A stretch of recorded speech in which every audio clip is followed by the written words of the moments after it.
Hi lovely viewers and welcome to Get Well Stay Well on Revelation TV. You're joined by me, Cyrus Fernando, as always delighted to be joined by a lovely Felicity. How you doing? Hi there, Si. Really going to enjoy this program. This features one of my health heroes from way back when I first trained Hallelujah Acres in South Carolina. Excellent. And what a wonderful time I had over there with Dr. George Malcolmus. Yes. And one of the lecturers was Neil Barnard. And of course, we were all young in those days. And now, in fact, it's good to see that he's aged so well. You know, he's what, 20 years down the track now, and we're still here, and we're still talking about good health and plant food. Yeah. And we're talking about the Genesis diet, and we're talking about the Daniel diet, and it works. Excellent. So really, I mean, you excited. said this all so many years ago. How many years have you been studying health, Felicity? Oh, well, Melanie died in 1989, so really I started it then. I did all kinds of courses. I started off in England doing Patrick Holford, who was a New Zealander. Yes. And he was one of the first ones who really started talking about natural health. So studied with him, absolutely loved that. How did you do your research back in those, obviously before the internet and everything? How did you find out about all these doctors? Well, you bought courses, you went to libraries, you had to get hold of the reference books. Can you imagine? Wow. Imagine how much it cost. And I've still got those reference books, actually. And so I've kept them all because, you know, they're going to be useful for other people in the future as well. Although, of course, things are updated. Yes. But you see, something like the Genesis diet, the Daniel diet, that's biblical. That hasn't been updated. It doesn't have to be updated. In fact, it's the scientists who are now finding out just how right God is in saying that we should be plant-based. Yes. So really exciting. And how do you see the information has changed, or are we starting to see more and more information being released over the years? yes, because Big Pharma tried to suppress all this natural information. Of course, they'd hijacked medicine back in the 30s, 40s. And so everyone was getting onto antibiotics and they were getting onto sophisticated, expensive medicines. Yes. Now, in America, they had to pay for those, as you know. In Britain, on the NHS, people got them free, which is why they didn't really value them. You know, they didn't realize that the government was having to pay so much for them. But when you have to start paying for your medicine, then you're much more selective about what you're going to actually choose. So how important is it that we're talking about medicine and we're talking about doctors as well? And can we choose our own doctor and working with our doctor? How important is that? Well, we've got to find a doctor who understands about nutrition, and you'll see that the clip starts with these doctors who say that they received really no training on nutrition, but more on drugs. So now it's come back full circle, thank goodness. But of course, thousands or millions of people have died in the interim because they haven't had their nutrition right. You know, they've just lived on drugs and medicines. Okay, well, let's have a look at our first item. This is talking about the plant pure nations, and it's interesting. It talks about the various doctors who also carry out their own research as well. So let's have a look at this video now. How many hours do doctors get of nutrition training? I personally didn't get any through medical school, residency, or fellowship. I got no classes in nutrition in medical school. I don't believe nowadays that people get a lot of nutrition in medical school. It probably varies from school to school, but it's not a lot of hours.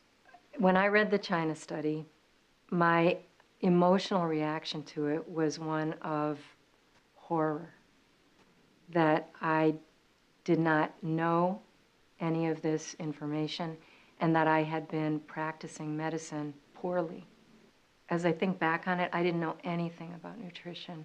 Good. What is that, Kayla? A house. Oh, a house. You saw a lot of houses last night, didn't you? You sure The did. doctor called me to give me my results. Patty, I said, yes, ma'am.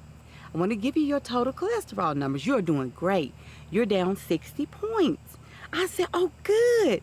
Continue to take your Provocol, Patty. I said, I sure will. I never opened the bottle. I don't even know what the medicine is.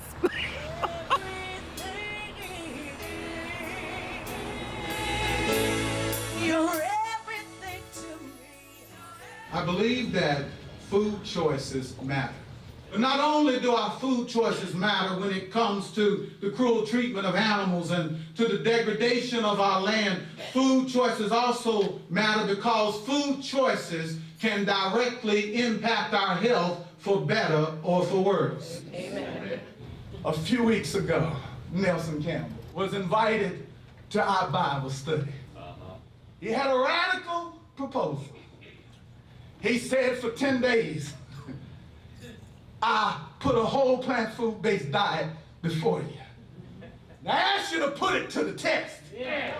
Those of us who tried the whole plant food-based diet for 10 days, we saw remarkable drops. All right, come on. Oh, y'all know right about it. In our cholesterol levels, in our weight, and in our blood sugar levels.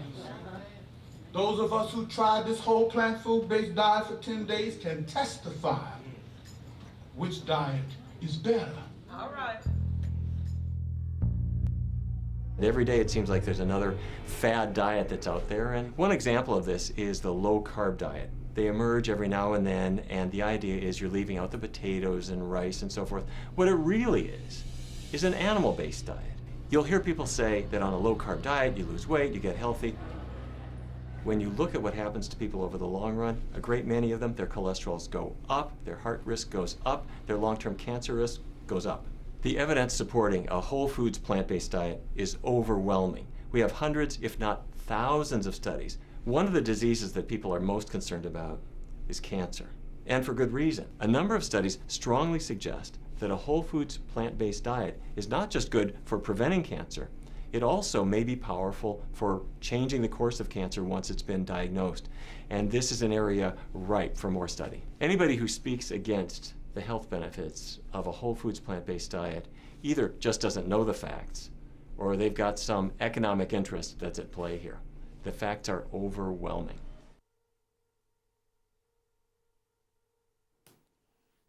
Very interesting video. They're talking about the plant-based diets, but we hear about diets for so many years, Felicity. Tell us, just go through some of the diets, the mainstream diets, and what are the side effects and what consequences could they have towards our health? Well, you know, when I was a little girl in South Africa, there were people on the grape diet, and they were getting really well on just having grapes. And of course, in those days, they were organic, so there was no spraying going on. So there was the grape diet, then there was the pineapple diet when people wanted to lose weight. And so you just ate pineapple, and that really burnt the mouth, I can tell you. Yeah. And the digestive system as well. And then we went through the Atkins diet, and then we went through the Pritchkin diet, and we went through the paleo diet.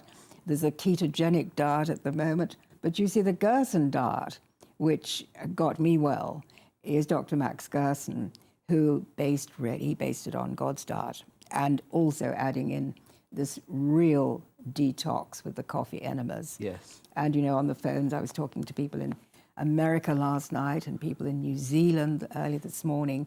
It's amazing. You know, we're 12 hours apart, so we do sort of 9 o'clock in the morning, 9 o'clock their time. Yeah. And it works. And, you know, people are so interested in getting themselves well. Yeah.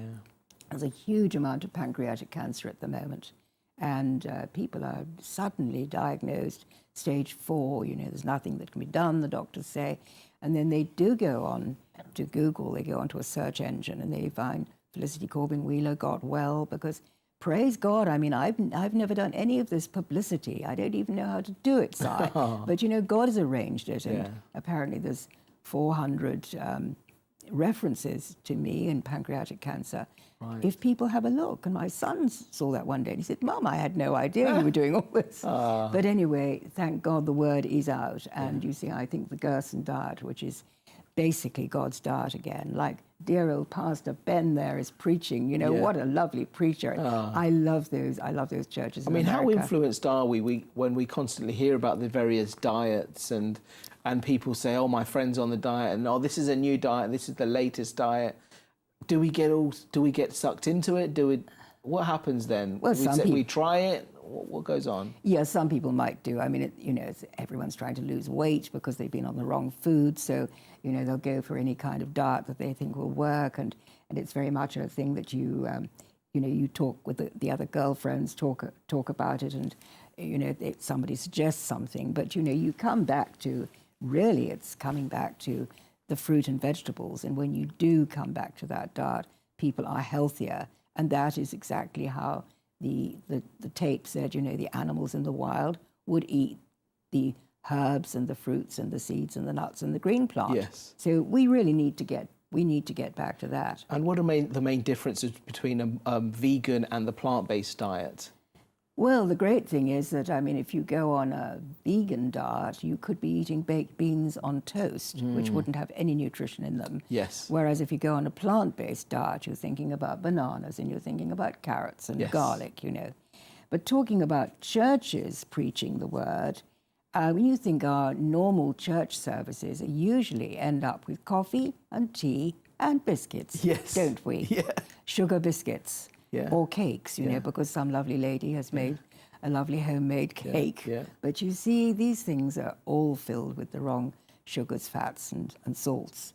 And so I think we need to radically preach this stuff, Si. And I'm so thrilled to be on Christian TV talking about it, because it is God's word and it really does heal. Let me ask you a question, Felicity. Can we stay young through food? We certainly can. Okay, let's have a look at this next item now. We can stay young through food with Dr. Doug Graham. We learned about teratogen. Say that word one time. It's well worth learning the word. Teratogen. So we understand that mutagens cause mutations in us.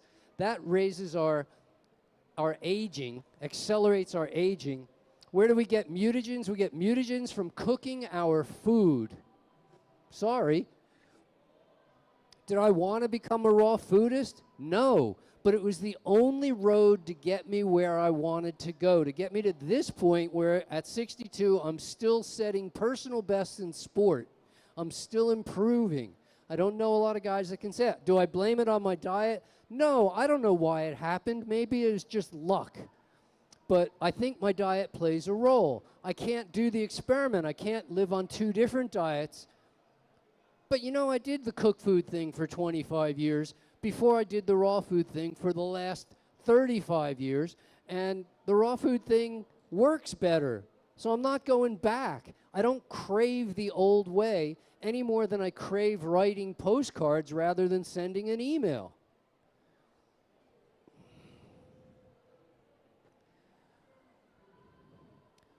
We want to, at some point, be willing to take a bit of responsibility for our own selves.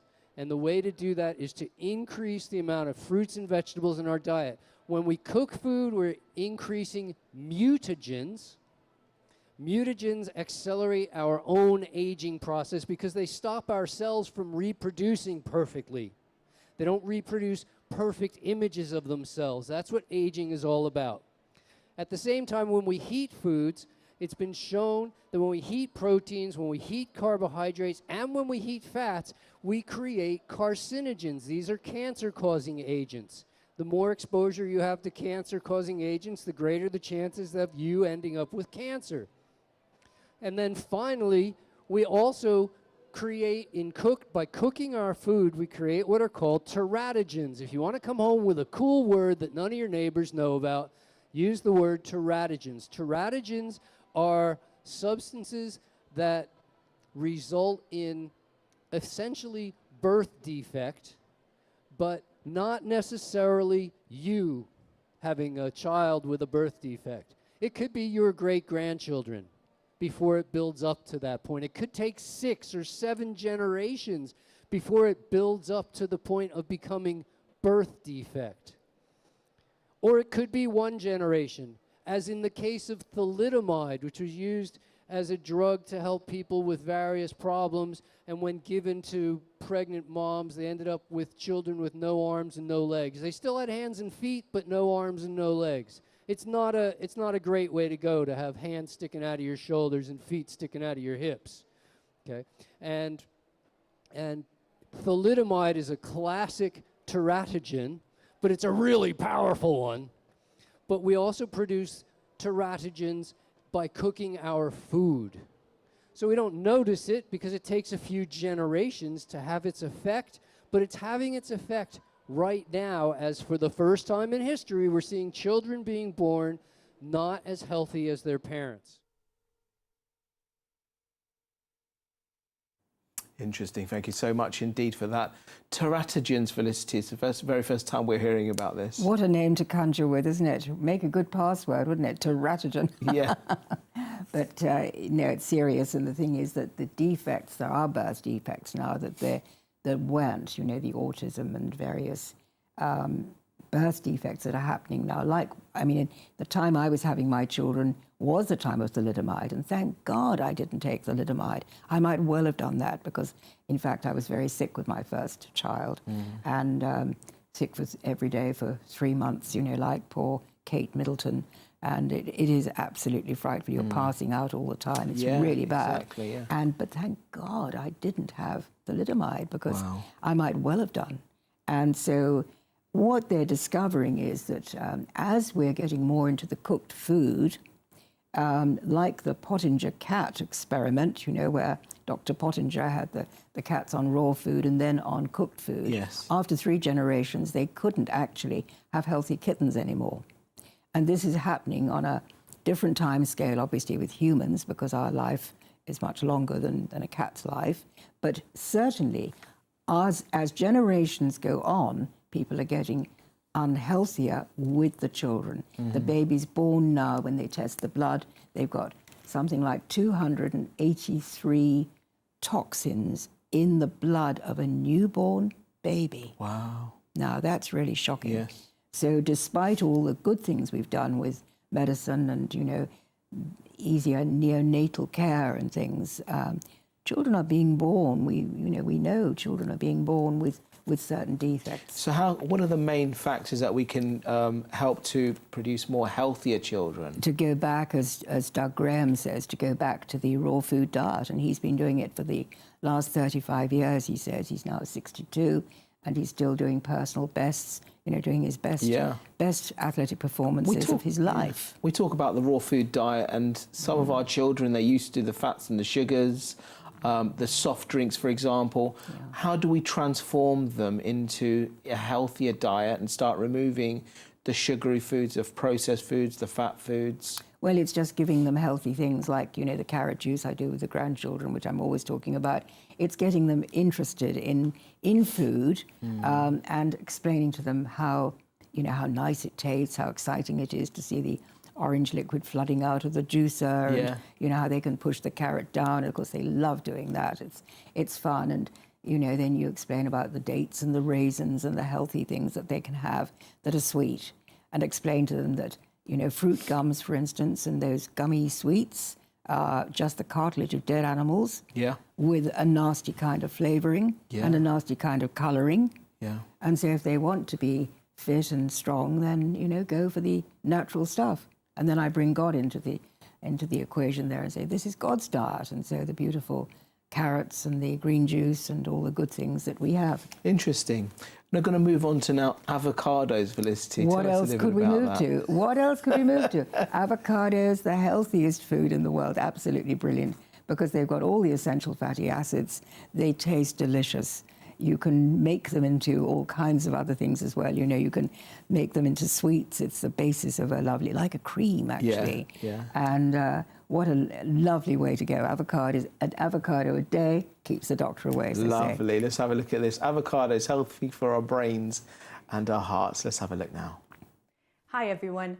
Today we are going to be learning how to work with the famous avocado fruit, or as some people call it, the alligator pear. The avocado is highly, highly nutritious and something that you want to include as part of your daily diet for optimal health. Now, some people do sort of fear that they've heard that it's high in fat and high in calories, but when you are eating a whole food, natural diet, all of this is actually a very, very good thing.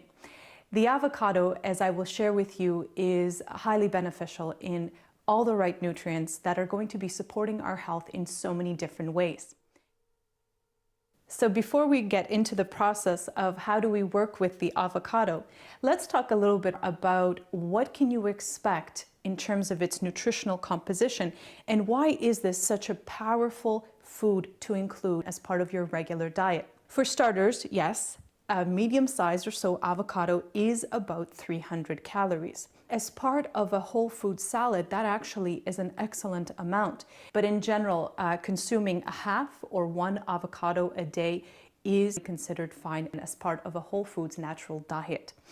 So aside from the calorie content, you can expect to find about 12 or 13 grams of fat in about half an avocado, or about 25 grams in a full one.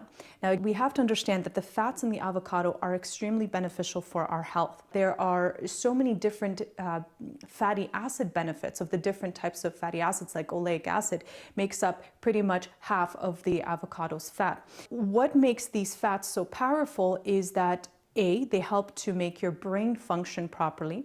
They help to build your cells. A lot of us forget or neglect to understand that our cells do need a fat composition in order to be built and work properly. They are also extremely beneficial for your heart health. Remember that fat, as long as it's the healthy fat, can actually decrease your risk of heart disease and improve your cardiovascular health. In the case of, again, the avocado's fat content, it is highly anti-inflammatory in nature, which is one of the major risk factors in inflammation for heart disease. So this also helps us on many different levels. The healthy fats also are vital to proper absorption of not just fat-soluble vitamins, but a lot of the antioxidants, specifically carotenoids, that the avocado contains. Now, speaking of the antioxidants, avocados are extremely rich in a variety of different antioxidants, specifically from the carotenoid group. Now, carotenoids you may be familiar with from foods like carrots. Well, the green fleshy part is actually extremely rich in a number of different carotenoids, one of them being lutein, and as we know today, lutein is extremely beneficial for proper eye health. There you go, the health benefits of avocados, Felicity. Absolutely, for eye health as well. You know, who would think of it? But you think of the avocado, it's got this great big stone like an eye in the middle of it. You know, God's always giving us clues. It's amazing, isn't it? Yeah. And always choose the oval ones rather than the round ones. You know, sometimes we have a choice in the shops, but the oval ones, I think, are better from the nutritional point of view. It's interesting you say that, because like we look at the different fruits and the vegetables when we go shopping, what should we be looking out for? We often feel them. Should they be hard? Should they be hard? Should they be soft? What would you recommend? Well, with the avocados, they take quite a long time to ripen. Right. So the thing is to have, you know, buy them several days together so that you've got a good one coming up for each day, basically. You don't want to buy them all in one fell swoop, because then they'll all ripen at the same time. So buy one, you know, on concurrent days, and then you're going to get lovely ones. I get the best ones from the farmer's market, as you know. The avocados are falling off the trees where I live. They're absolutely gorgeous. Yeah. And the other thing is people don't know how to cut them open, get the flesh out, and so you cut around, and then you put a knife on the stone and lift that up, and then the stone just pushes out. Amazing. And you can turn them round like that, and again, and then keep the other half, because if some people only can take one half of an avocado at a time. Right. So take the other half and seal it up so that it's airtight. How do you seal it? What's the best way? Well, you have to seal it with one of those cling wrap things, which is not the best, but there you go. And put some lemon juice, and that will stop it oxidizing. Do you put them in the fridge, or you keep them out? I keep them out, actually. I keep them out. I think they look beautiful.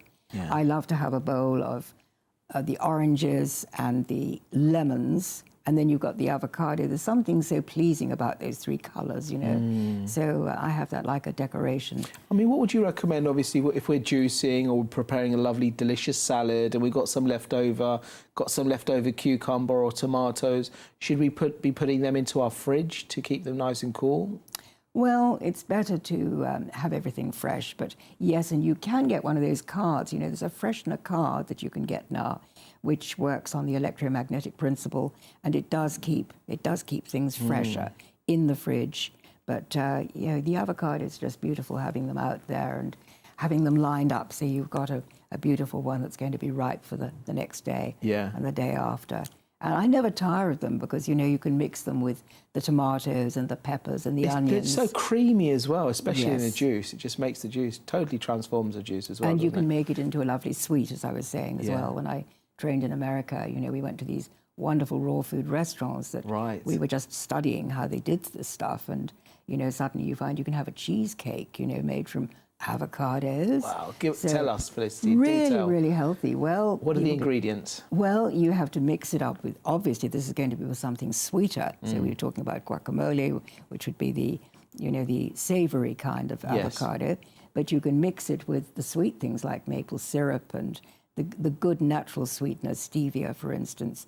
And so you can put fruit with it and just mix it all up, blend it, put it in a NutriBullet, and you get the most wonderful, rich sweet. Lovely. So many options there for us to be staying healthy. So I want to ask you, what would you say is the population of the amount of people who are aware about their health, are having a healthy diet, and they're staying healthy regularly? What would you say? Well, you know, from looking on Facebook now, and my Facebook pages are just going ballistic. It's wonderful. So much interest now from people who have nothing to do with Revelation TV. They're outsiders who are just interested to know about pancreatic cancer and the fact that a British lady is saying all this stuff, because usually it comes from America. Yes. And so it's amazing that people, and young people, I'm getting a lot of young people, because I always check, you know, when they want to be Facebook friends, I always check to see what they've got on their site, because otherwise you can get all kinds of problems. So I go through and, you know, you find wonderful, wonderful information, and to learn about their lives. And, you know, the teenagers have been through a lot of stress. And I'm absolutely thrilled to be able to be there like a good old granny in the background and talking a bit of common sense, maybe. Well, just in the last 30 seconds of the programme, Felicity, what's your final health advice? Well, I think it's been a really interesting programme to go through today. I think Doug Graham with the beautiful anti-aging stuff that is working so well for him, that's probably the best message. And also getting the natural foods into our body, the whole thing with Neil Barnard and all these different people, the message is the same, and that lovely preacher as well. The whole thing is get back on God's diet. Excellent. Felicity, thank you so much as always for joining us. Great pleasure. Thank you also to our lovely viewers. Do remember we have a catch-up service on our website. Just log on to revelationtv.com and look for Get Well, Stay Well. We're also on social media. Just simply type in Revelation TV on Facebook, Twitter, Instagram and YouTube. Felicity has also done a number of segments which are on our YouTube channel. So she's done short little recordings of different health topics, which is lovely to educate yourselves, but also to share with your friends and family. Thank you so much indeed for joining us today. We look forward to seeing you next time.